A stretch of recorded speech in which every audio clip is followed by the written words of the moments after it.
Elaine Godley, your host until 6 o'clock this evening, and I've just been joined by the lovely Bridget Hamilton. So welcome, Bridget. Thank you, Elaine. Hi.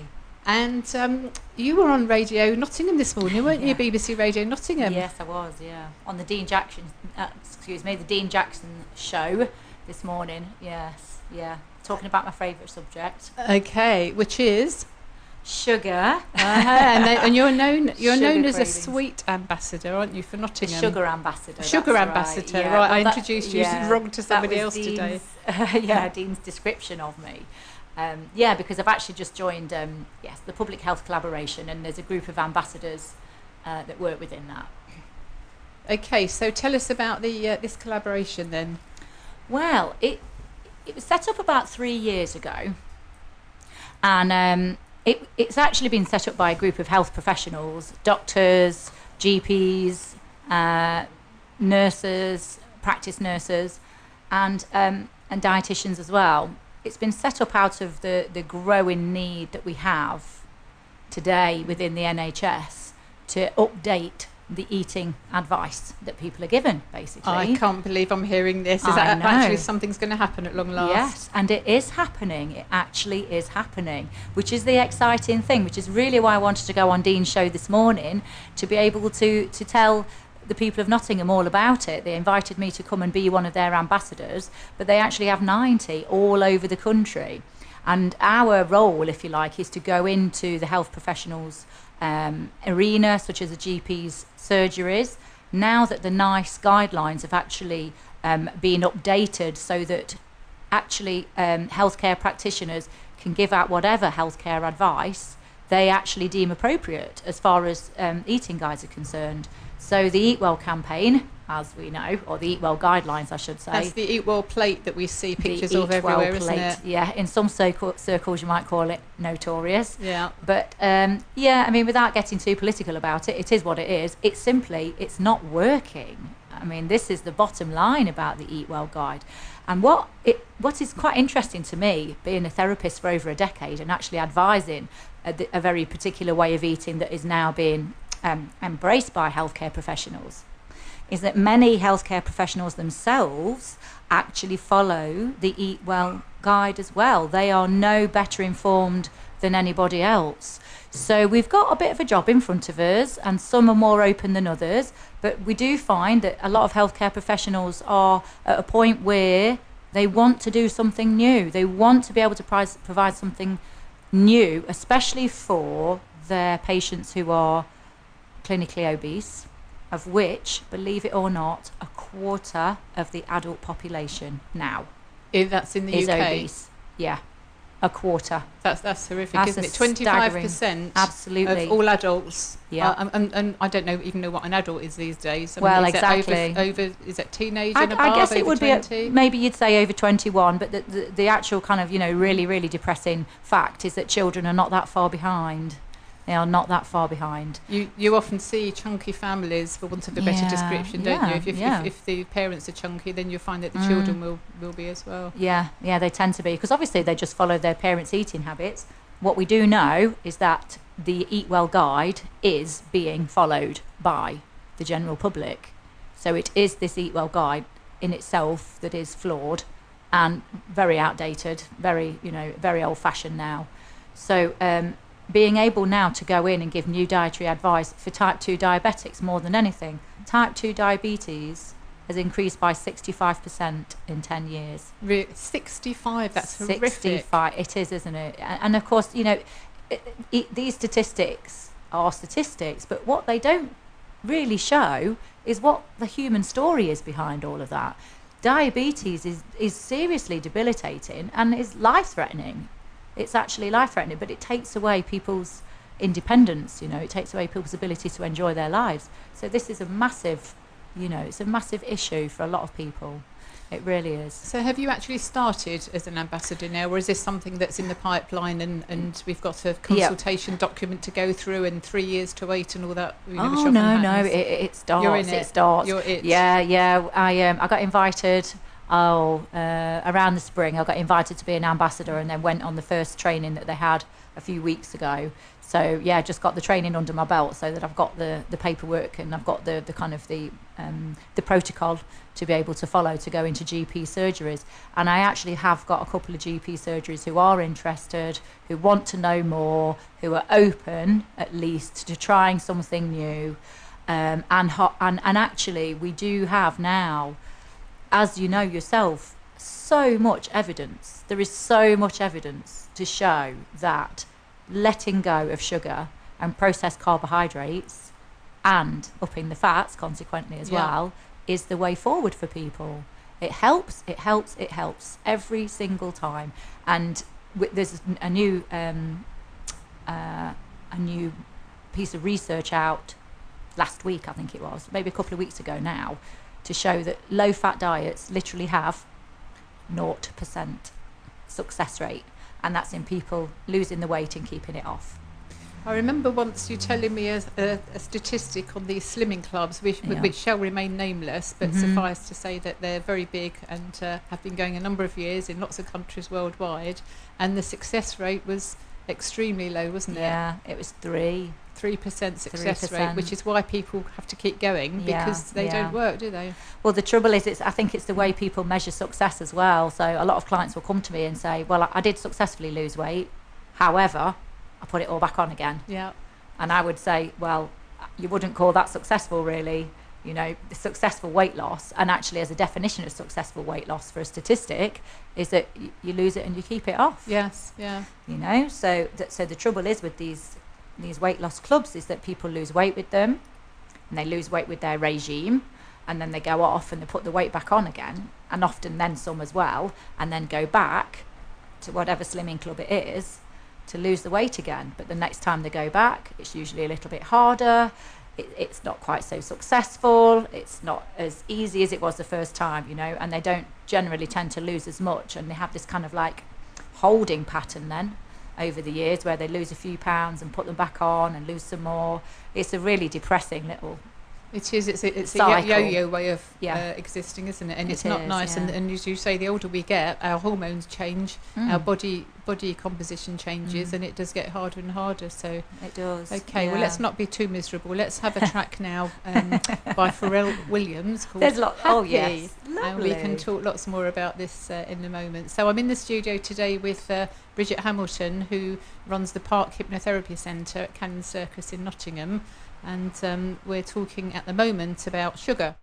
So, Bridget, tell us about the Park Hypnotherapy Centre where you see your clients. Well, okay, so I've been there 6 years now, just coming up to 6 years in September. And I opened the centre really out of a growing need for people to be able to come and have a sort of a one-stop shop for hypnotherapy, if you like.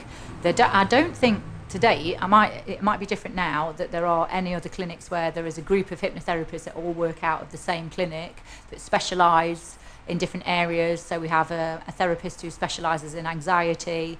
We have another therapist who specialises in pain, which hypnotherapy helps with a lot. And of course, my pet love, if you like, is weight loss. So when we first moved in the clinic, my husband built me a group room within that so that we can actually run weight loss groups there, as well as having one-to-one therapy with clients as well. And it's thriving, you know, it's going from strength to strength. I think in the last few years, hypnotherapy has really had a much better press, if you like, and as you know, more people are finding it an acceptable therapy to use. Even when I first started 10 years ago, there were a lot of myths around it and people were really quite nervous about it. But now it's become more mainstream, more acceptable. People see it as a clinical therapy. So consequently we are busy. Busy. So busy. A lot of the time, busy. As you say, the attitude towards hypnotherapy has changed considerably, because years ago there was, I suppose there still is stage hypnotherapy where people would be embarrassed, to turn into chickens and start clucking on stage and that sort of thing, which I think is a bit cruel, but there we go. Well, yeah, and the idea is that people will often say afterwards, well, you know, I can't even remember what happened, or I'd never normally be up for that. But the truth of the matter is that with stage hypnotherapy, the hypnotist will pick a particular subject that they can tell will be they'll be quite, up for it, if you like. Yes. A particular subject that's quite open to going along with whatever the hypnotist wants them to. Because at the end of the day, and this is the bottom line, I think, with hypnosis, is that you could never make anybody do anything that they don't want to do. Your subconscious is a very wise animal and knows exactly what you need. So the hypnotherapy tends to work alongside your own desires for change. So does that mean that you in order for hypnotherapy to work with you, you need to be in the right frame of mind before you even see a hypnotherapist? Not necessarily so, but you need to want that change to happen. So a really good example is people who come for stop smoking. That's actually just a 2-hour session. If somebody's really ready for it and really, really wants to stop smoking, we can do that in 2 hours, because we can kind of grab that motivation and that desire for change, even though that person may well be quite scared of what that might mean to be a non-smoker, or what the therapy might be, or the fear of the unknown. But if they have a strong desire for change, your subconscious is already aware of that. That your subconscious is just a part of your mind that runs your body systems.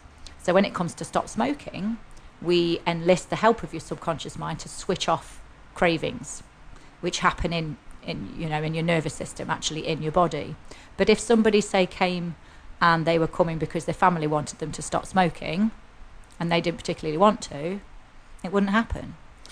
That's remarkable you say that, because I was talking to somebody yesterday about the cancer support that I provide people. Yeah. And I say again and again and again, it doesn't matter what your family wants, what your husband, your wife, your children, whatever, it's what you want. And unless you want to recover from this, you won't. No. And some people do take it as a get out of jail card, as to sort of slip off in their own time kind of thing. Yeah. So I mentioned that just to say about the subconscious mind. Yeah. If deep down you don't believe that something's going to happen, it's not going to happen, is it? No. So the same absolutely. thing. So I guess whether it's smoking or stopping smoking, stopping eating sugar. So going back to your favourite topic. So obviously that goes with weight loss as well, because if we stop eating sugar and we eat high content fats and good proteins and so on, it's a question of balance. So when somebody comes to you and says they want to lose weight, how do you approach things? What's the first thing that you do with them? Well, I would say that I've condensed the therapy down to be, if you like, 60% is the way that you eat and the food that you eat, and the other 40% of the therapy is changing your relationship to sugar and the processed carbs. I approach it from a nutritional point of view, because I'm trained in nutrition and diet, but also as an anatomist as well, because although we are told that in order to lose weight, all you have to do is eat X, Y, Z, don't eat X, Y, Z, and you're done. Clearly, that is not working. This is not working, because the food that we eat can either cause the cravings, or it can be the antidote to the cravings. So by eating the fats and by upping the fats to a really, really large extent, but also letting go of the sugar and the processed carbs, you're actually soothing your nervous system, which is a really vital part of it, actually, because your nervous system runs the show. It's your fight or flight, it's your survival mechanisms actually in your nervous system that make you reach for food that you don't want to reach for. So all of the therapy that I help a client through aims them to the moment where they don't feel craving in their nervous system anymore, because that moment allows you to feel in control of your food choices. So by eating the fats and the proteins, it's very comforting. When you eat lots and lots of cheese, or when you have, lots of, lovely cream or whatever that might be, or an avocado or nut butters or whatever they are, those kind of fats are very, very soothing and very comforting, very deeply so. So you actually, in that way, start to satisfy this feeling of craving in your nervous system, but also by knocking out the processed carbs and the sugars, because they are what cause the cravings in the first place. The vicious circle, isn't it? Yeah, and being on a diet. The 3 ways that you're going to crave: being on a diet, eating sugar, and eating processed carbs. So what do you mean by processed carbs? So yeah, that would be anything sugary, any sugary stuff whatsoever, but also bread, pasta, whether it's wholemeal or not, really doesn't make much difference. And obviously pastries and what have you as well. But for weight loss, we are looking at knocking out the starches as well, because they kind of interrupt your body's fat burning systems. But actually eating processed food, eating the processed carbohydrates, which, as I say, is all of those that I've listed, has got unfillable written right through it. It's like you're eating empty food, isn't it? Yeah. Because it doesn't sustain you. You never replete, are you, with it? No, and it's designed that way. Yes, and the more you have, the more you want, and so you could, before you know where you are, you've put on a whole ton of weight. Yeah, exactly. And the trouble is that we are led to believe these days that it's willpower that we need. It's stronger motivation. It's being more strong-willed. If you could only just resist that cream cake, then you'd be good. But to be honest, that's not the way it works. It isn't a matter of being able to resist it or not. If you've got a huge craving going on in your nervous system, it's like trying to resist a panic attack. It comes from the same place. It comes from, obviously it's a different message in your nervous system, but you wouldn't ignore a panic attack and carry on with your day. No, of course not. It's your nervous system saying, we've got a problem, we need it sorting right now. And when you're reaching for sugar, or when you're reaching for the processed carbs, which is the addictive food, this is your nervous system saying, we've got a problem, we're starving, and you need to eat. So it's a question of probably eating more, but eating the right foods, not necessarily, filling yourself up, but eating the right foods. I find actually, since I've got a good relationship with food in the last few years, I eat less, but I'm more full up because I'm eating the right things. Like you mentioned, avocados. Eat lots of avocados, and I just love my food, love it. Oh yeah, we all do. And it's funny actually, when I was talking on Dean's show this morning afterwards, he said, it's a very interesting subject, isn't it? I said, look, it's your food. Everybody finds it an interesting subject. It's our food. It's one of our basic pleasures.